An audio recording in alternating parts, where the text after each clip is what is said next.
Hey guys, and welcome to another tutorial on the channel. This is Style with Chika, and in this video, I'll be guiding you through the cutting and the sewing process of this beautiful dress you can see on me.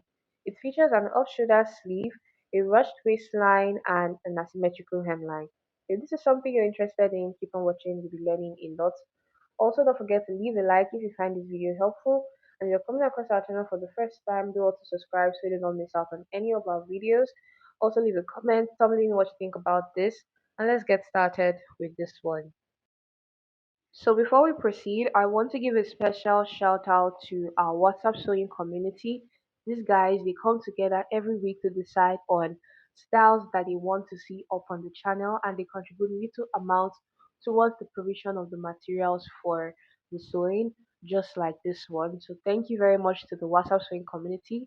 And if you're interested in joining them, please indicate in the comment section. We share sewing ideas, sewing tips, and different styles which may be tricky or difficult to one person or the other. So let's carry on.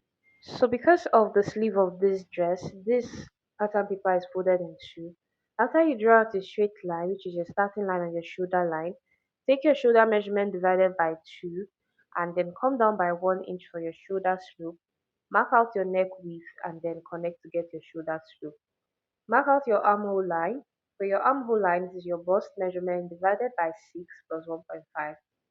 So next, you go ahead and mark out your bust line, which is your shoulder to your bust point. Mark out your under bust line. Mark out your waistline. Mark out your hip line, the full length that you want for this dress, and then allowance. The full length you're going to be marking out is the full length for the longer side of the dress.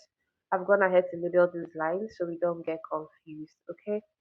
So quickly, I'm going to take my bust measurement divided by 4. I'll mark that out. My waist measurement divided by 4, mark that out also my waistline, and my hip measurement divided by 4, I mark that out on my hip line. So now I'm going ahead to connect just as you can see.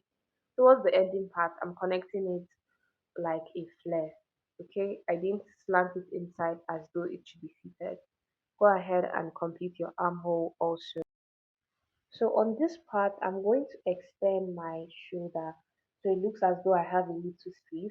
You can extend it by about 2 to 3 inches, and then you just go ahead and use the curved part of your ruler or your curved ruler just like this one and connect back into the armhole. Please observe how I am placing this. You can also use this ruler if this is the one you have. Okay, you can see how the line is still the same thing. I just decided to use the shorter one for more flexibility. So after you're done marking that particular part out, go ahead and cut it out. Please observe where I stopped cutting from, okay? Because we still have to work on the sleeves. So what you're going to do is to transfer your lines to the other side. Transfer your shoulder line, transfer your armhole line, your shoulder slope and everything to the other side of the pattern paper after opening it up like this. So let's start with the asymmetrical hemline. So one part is longer than the other. So basically, you measure from your shoulder to where you want the shorter part of the dress to be. Go ahead and mark that out. Now, using a free hand, I'll just connect from one end to the other. Okay, just make it slopey just as you can see. You can start with dotted lines, and then if you like what you see, you complete it.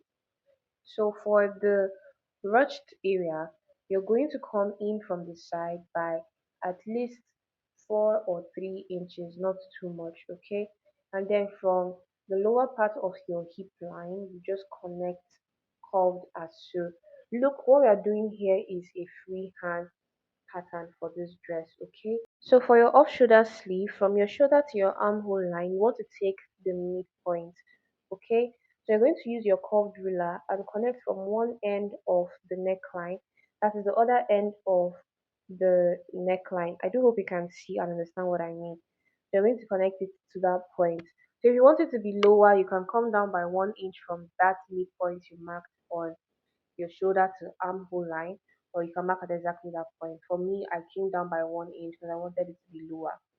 So for the extension, extend this by about 3 to 4 inches. It ultimately depends on your size. So pick one if you are on the bigger or on the smaller side.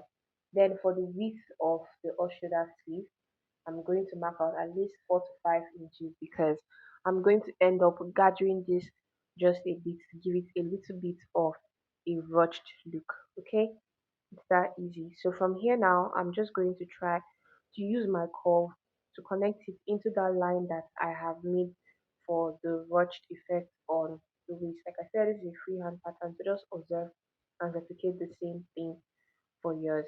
So around this point now that I am marking with a box, this would be the point where we are going to splash and spread so that we can have room for the excess allowance that will give us the rush effect.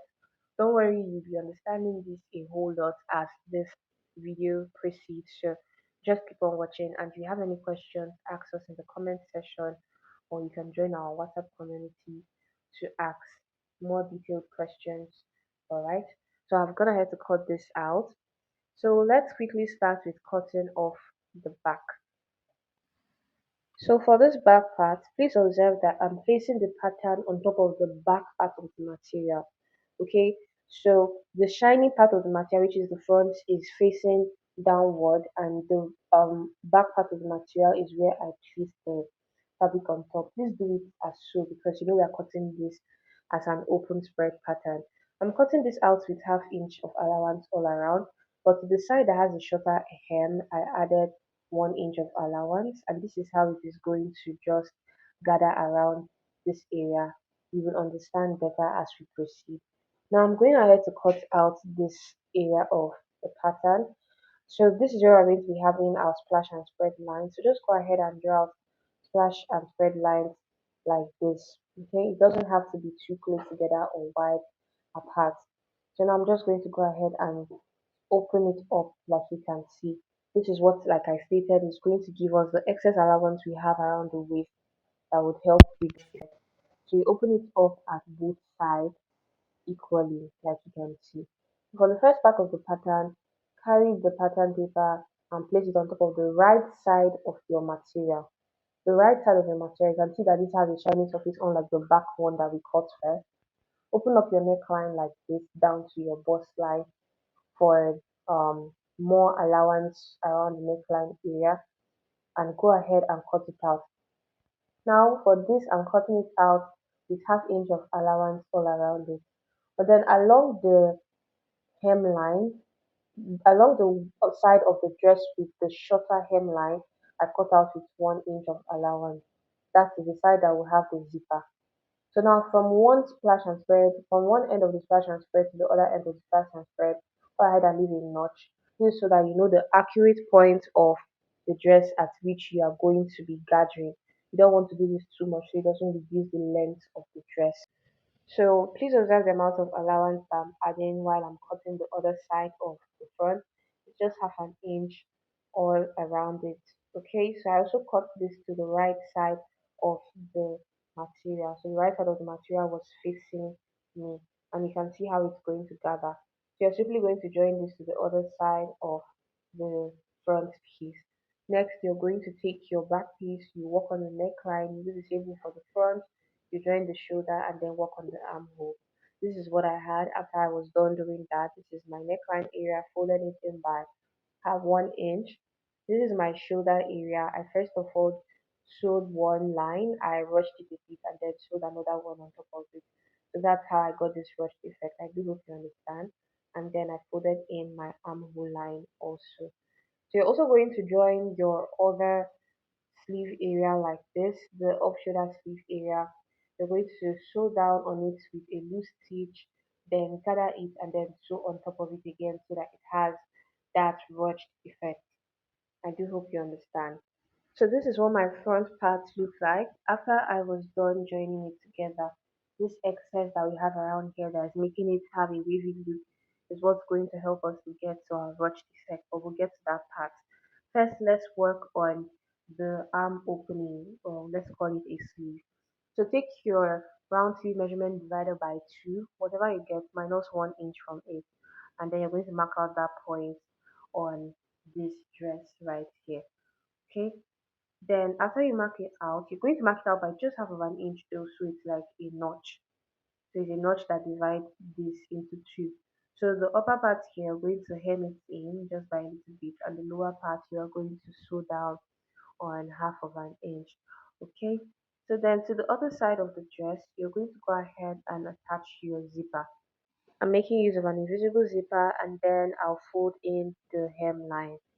So after I was done, this is what I had.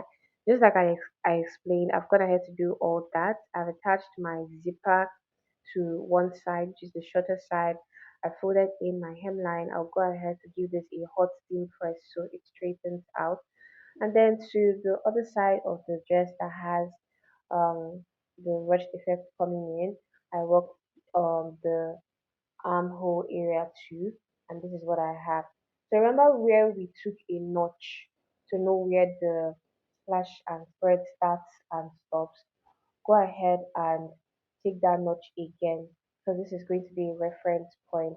So from that point where you notch, that is where you're going to start your drawstring channels from. So you're going to use the excess allowance that you have behind here to create your drawstring channels, and this is what I have. So basically what you're doing is just sewing it down so that there's a space in between where you're going to pass a rope, and then when you drag the rope, it's going to now give it a ruched effect. I do hope you understand. This is what I had mine looking like after I was done, and I gave this a good press. So these are the steps I took in making this dress, and I do hope that these steps will be very helpful to you if you want to recreate this dress. You can see how mine look from the front and from the back. One thing I would advise though is when you are sewing this dress, you should go ahead and weave everything before you start sewing so that you can have a neat finish inside of this dress. I rushed this tutorial, so that's why I did not go ahead to do that first, because I don't have a weaving machine at the moment. Okay, so this is all I have for this tutorial, and I do hope you found this very helpful. Let me know what you think about this in the comment section, and I'll see you in my next one. Thank you for watching. Bye, guys.